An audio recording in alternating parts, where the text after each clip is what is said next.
Good afternoon. Hi, my name is Barry Selby. Welcome to my daily Facebook Live.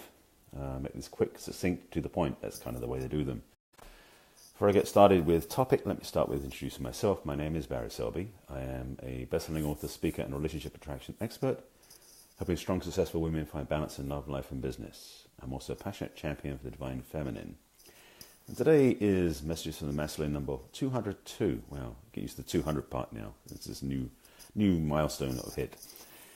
And this one, I actually saw a promotion for an article to be written. I didn't decide to write it, but I want to talk about it here, which is why self-love is so important in a romantic relationship.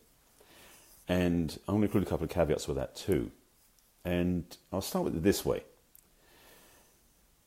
And maybe the reason why it's so important is if you spend all your time counting on the other person in the relationship to make you feel okay and to make you feel loved and feel good, you may never get it, to be really honest, and you've been in a position where they have control of how you feel. Let me break that one down in a more clear way. This is, by the way, the epitome of codependence, and also puts you in what is known as the victim position. When your emotional state, how you feel about yourself, about life, about anything else, is predicated, using these technical words, is predicated upon how somebody else treats you, the reverse of that, which is how they treat you, influences how you feel, you're at the mercy of how they treat you. That makes you a victim of their actions. Which is why, fundamentally, self-love, as in loving yourself, so that you feel whole, so that you feel loved, so that you feel appreciated by yourself, and so you also, well, no, I'll get to that point in a minute, I'm jumping ahead. Loving yourself so you feel full and feel whole means that the other person's job is not to make you happy, because it shouldn't be. Yes, you may you may be happy by how they treat you, but that's the gravy on top. That's the bonus, the sprinkles on top of the cake, as it were. The true heart of the cake is self-love, using that analogy to another degree. And this is the thing. Most people go into a relationship looking for the other person to make them feel happy. I am so in love with you. So that means when you're not with that person, are you out of love? Not a good choice. I actually talked about that one about 3 months ago. I talked about that topic, about falling in and falling out of love. Let's not even go there. But the piece I put on hold for the other part, which if I remember what it was now, it'll come back to me. So victimhood, self-love first, priorities. Oh yes, this is the other piece that I'll add to the conversation. When you are loving yourself and when you are centered on loving yourself first, what you actually do is realize how much you're worth, how much you value it, how much you are deserving of the best. Which means when you love yourself more and more and more in an existing relationship, you might actually leave that relationship because you realize you haven't been loving yourself enough and the other person hasn't loved you to the degree that you really desire. Yes, when you fill yourself up with love, the other person has to raise their standards to love you enough to feel the impact for you. I think that makes sense. And this is a powerful piece to get clearly. It also means that it's okay being single. Now, yes, I can speak from that place. I've been single for quite a long time. But along the journey, I've really had to learn how to respect, appreciate, and love myself. Yes, even a man can love himself and respect himself enough to not go into a relationship just to have physical company. Now, maybe if I was 20, it'd be a different choice. But being a bit older than that now, I see different value in that. And so, and for women especially, your energy, your body image, your self-love, all of the parts of your psyche are impacted when you're in a relationship with a man. So ladies, choose wisely. I'm being clear about that. Excuse me, being blunt about that, in fact. So raising the standards of love by loving yourself so much that you don't need a man, or if it's a man, you don't need a woman, puts you in a place where your relationship becomes a choice. And it puts you in a place where a relationship becomes a higher standard for yourself.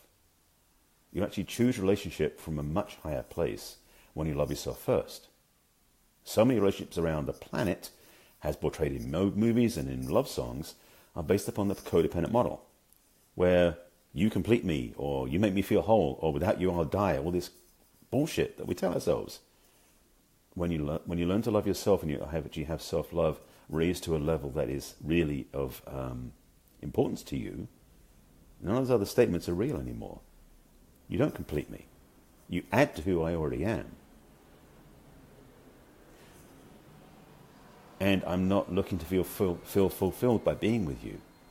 However, the relationship I have with you will be additive to who I am. This is how you should be talking to yourself. This is how you should recognize for yourself what's real. I've said this before many times, and I'll give it to you this time as well. A homework assignment. It's a self-love practice. Because many of us forget. I do. Yes, even I do.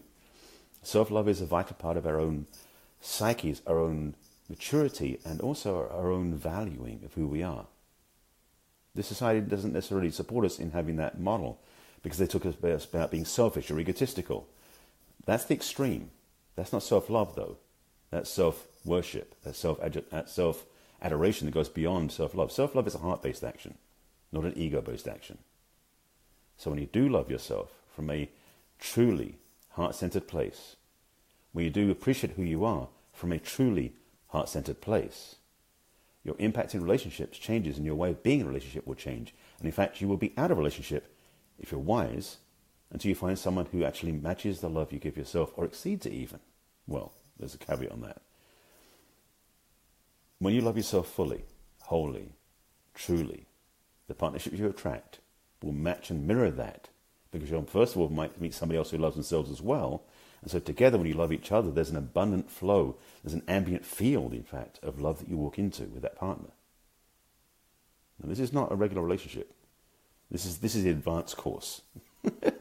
This is the true depth of possibility in a relationship, because what you're choosing is to evolve your relationship standards. And this is what I would call the awakened relationship. Because when we wake up to love in a much deeper way, now there's a whole bunch of conversations about the awakening into the sexual polarity and tantra and all sort of things. I'm talking about just the love part, which encapsulates everything or includes everything. When you get this point, when you get this place and understand how loving yourself first will change your choices and change your partners, you'll see how magical it becomes. This is the true power of self-love first.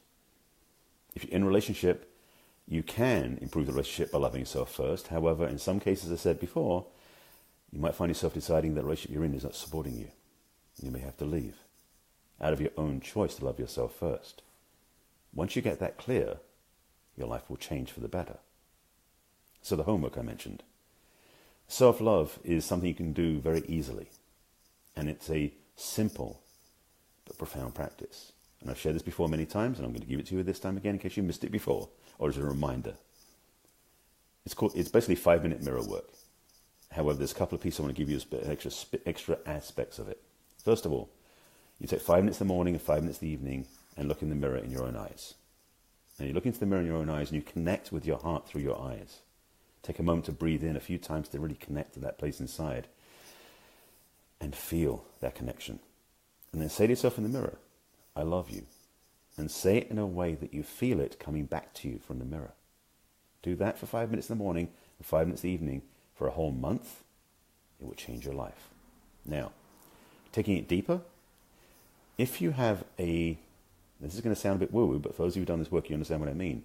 If you feel there's some healing to be done, or better yet, some reconnection you want to do with your younger self, maybe your inner child, if you want to use that languaging, put that person, if you're a guy or a girl, put her or him in the mirror in your eyes.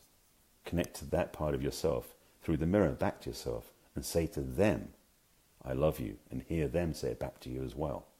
5 minutes in the morning, 5 minutes in the evening. Do that every day for a month.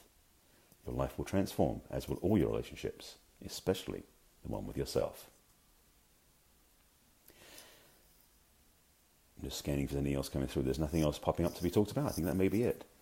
This is my daily Facebook Live, by the way. If you haven't seen me before, this is my daily Facebook Live. This is number 202. They're still coming. I'm going to use it for something else at some point, but all these are different broadcasts about love and relationships, masculine and feminine polarity, purpose, authenticity, living fully, and love. If you haven't seen my broadcasts before, you can find them all on my business page on Facebook, which is barryselby.author, which is where basically they tend to be more cumulative because other posts don't generally go there except for these. Also on my YouTube channel, which is Barry Selby, and they finally end up on my website, which is barryselby.com. You notice the name is common? That's my name. If you go to the video blog on my website, you'll see all my Facebook Lives in reverse order from newest to oldest, and you can watch any of them there if you choose to.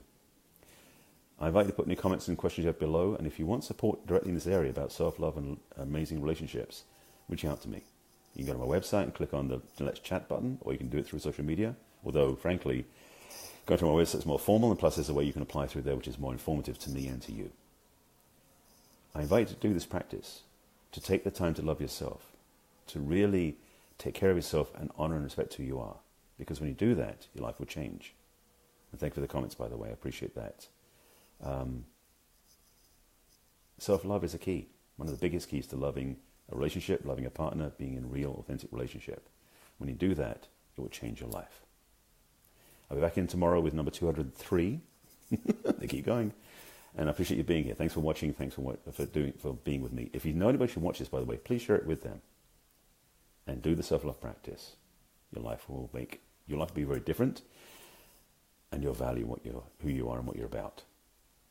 You're very welcome. Thanks for being here. Thanks for watching. I'll see you again tomorrow. Take care.